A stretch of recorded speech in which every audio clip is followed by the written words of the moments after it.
guys, welcome back to my channel. In today's video, as part of Mental Health Monday, I'm going to be talking about personality disorders. In this video, I'm going to be talking about what personality disorders are, the different types. I also talk a bit about the treatments, the causes and the stigmas that are involved in these conditions. As you can see, there's a different background. I've moved house only for a month. I'm going to be here, which is like 4 videos, so you'll see this a few times. I'm not going to be here long. My living situation is crazy at the minute and I'm moving about everywhere, so maybe I'll do a video on it, maybe not. It's stressful. So what are personality disorders? Personality disorders are conditions which affect how you feel about yourself and about other people. So this can affect all different kind of aspects of life and how you function. It significantly impacts on your relationships. So according to the DSM, which is the Diagnostic and Statistical Manual, which is the kind of book to diagnose with, the book of psychiatry that will diagnose conditions, there are 10 conditions, 10 personality disorders which come under 3 clusters. So each personality disorder is quite distinct from one another and each kind of has different symptoms and creates different, and each condition causes different problems that can make it difficult in different ways, if that makes sense, to relate to other people, to understand other people and to form healthy relationships. So first I'm going to tell you about cluster A, which is one of the 3 clusters, and I will be telling you about all 3 of them. Cluster A is kind of an umbrella for 3 different conditions. All 3 of these conditions are characterised by odd and eccentric behaviour, which obviously makes it quite difficult to relate to other people and to form relationships. This is because someone with one of these personality disorders may view people suspiciously, peculiarly.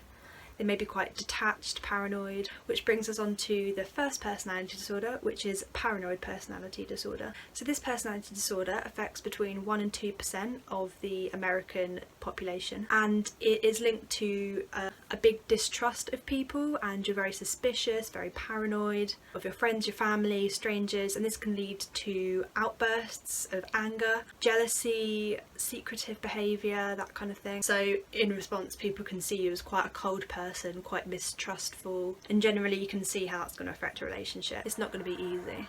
The second personality disorder is schizoid personality disorder, which is different to schizophrenia, which you might have heard of. So it does share some characteristics of schizophrenia. People with this condition are often described as cold and withdrawn, and they tend to socially isolate from other people and form few relationships. Instead of having close relationships, they tend to be more preoccupied with fantasy and kind of unusual thought. This is quite a rare disorder and it affects more men than women. The third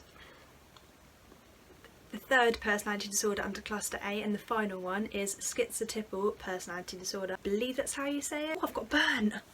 I've been out in the sun and I've just seen the burn. Oh my god, look at that! English weather pulling through for once. So schizotypal personality disorder is quite different to schizoid personality disorder and schizophrenia. It's characterised by odd speech, odd behaviour and odd appearance. The personality disorder also features odd peculiar beliefs and again difficulty forming relationships, which seems to be quite a distinct feature of personality disorders in general. So cluster B of personality disorders. Cluster B features 4 personality disorders. I'm really bad with these, like, sorry, the cat wanted to say hi. Hello. Hello. She's very cute, isn't she? These personality disorders tend to feature dramatic and erratic behaviour, quite intense emotions, mood swings, behaviours that are quite promiscuous maybe, theatrical, dramatic, that kind of thing. So the first personality disorder I'm going to tell you about in cluster B is antisocial personality disorder, which can sometimes be called psychopathy. So this personality disorder can be seen in childhood, unlike a lot of personality disorders which can only be seen in adolescence or early adulthood. So this personality disorder, if you think of psychopathy and the kind of things you might know about that, symptoms include a disregard for social norms, lack of empathy, remorse, and obviously if you think about these kind of feelings and thoughts, you can kind of have a guess at what kind of behaviours. They might be quite callous and cold to other people and may result in law-breaking behaviours. Second personality disorder in cluster B you may have heard of before, which is borderline personality disorder, and here in the UK that's often called EUPD, which is emotionally unstable personality disorder. So this is characterised by mood swings, emotional instability,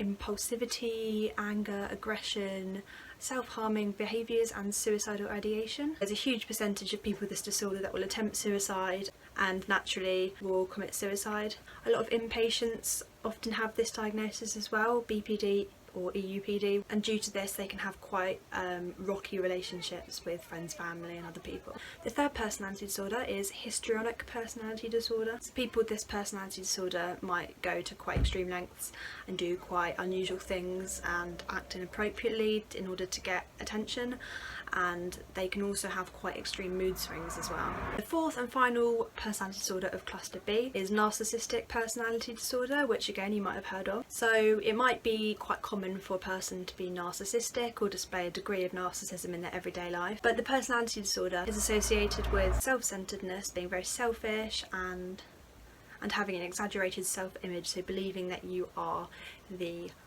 As a result of this, there's also a lack of empathy for others, which is where you can see in cluster B there's that kind of trait which is seen in narcissistic personality disorder, maybe histrionic, and definitely an antisocial personality disorder. The third and final cluster is cluster C. These personality disorders are characterised by anxiety and fearfulness, and the first one I'm going to be telling you about is avoidant personality disorder. Avoidant personality disorder is another one that can be seen in childhood, which is quite rare. As I said, personality disorders tend to show up in late adolescence to early adulthood. So this personality disorder is characterised by feelings of social inadequacy, social inhibition, being very sensitive to rejection and criticism. This is more than being just socially awkward or shy.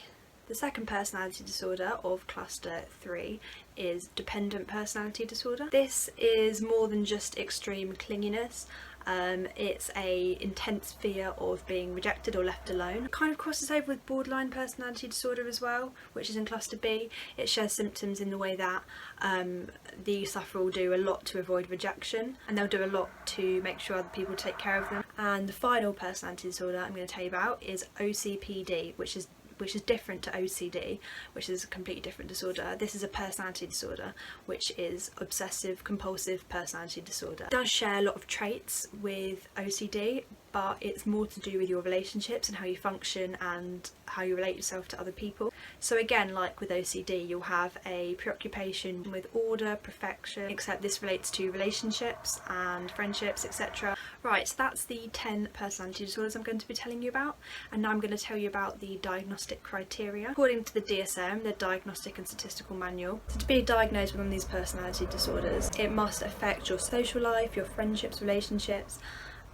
and it must also affect either your work or school life. It must affect 2 out of the following: thoughts, emotions, interpersonal functioning and impulse control. The behaviours must be able to be traced back to adulthood, early adulthood or late adolescence, and these patterns of behaviour can't be explained by any other mental disorder, any other physical illness or substance abuse. Can I just say, I'm really sorry for all these jump cuts. I know there's going to be loads and I'm trying to get better at them, but I've got a main road outside my house and there's cars going like this. Anyway, that is the end of the video. There's definitely more I could say about all 10 of these personality disorders and on the topic as a whole, so if there is anything I missed, if you want to know anything more, or if you want to know a bit more about any of these personality disorders specifically, please do leave a comment down below and I can make a dedicated video on one of these disorders or all of them if you wanted to see another little series. If you did enjoy this video, please leave a like. If you didn't enjoy it, you can leave a dislike. It's up to you. Please do subscribe. I do videos like this every Monday as part of Mental Health Monday. Thanks for watching and I'll see you next Monday. I hate living by this road.